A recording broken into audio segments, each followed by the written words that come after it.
এক সাহসী কূটনৈতিক পদক্ষেপে পাকিস্তানের পররাষ্ট্রমন্ত্রী এবং উপপ্রধানমন্ত্রী ইশাক দার বাংলাদেশকে কি হারানো ভাই হিসেবে অভিহিত করেছেন, যা আঞ্চলিক জোটে এক যুগান্তকারী পরিবর্তনের ইঙ্গিত দেয়।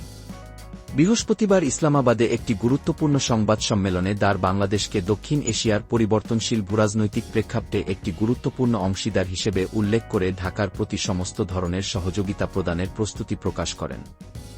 এই যুগান্তকারী ঘোষণা আসে ৫ আগস্ট ২০২৪ শেখ হাসিনা সরকারের পতনের পর বাংলাদেশের রাজনৈতিক রূপান্তরের প্রেক্ষাপটে।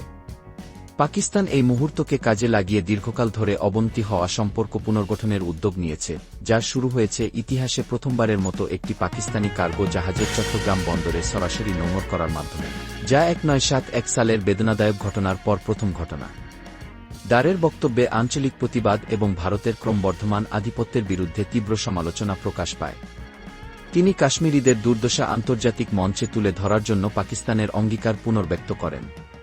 পাশাপাশি গাজায় চলমান গণহত্যার নিন্দা জানান, যেখানে পাকিস্তান ও বাংলাদেশকে দমনপীড়িত জাতিগুলোর প্রতি সংহতির কণ্ঠস্বর হিসেবে উপস্থাপন করা হয়েছে। দার আরও ঘোষণা করেন যে তিনি ঢাকায় একটি আনুষ্ঠানিক সফরের পরিকল্পনা করছেন এবং এই পদক্ষেপকে দ্বিপাক্ষিক সম্পর্কের জন্য একটি নতুন সূচনা হিসেবে বর্ণনা করেছেন।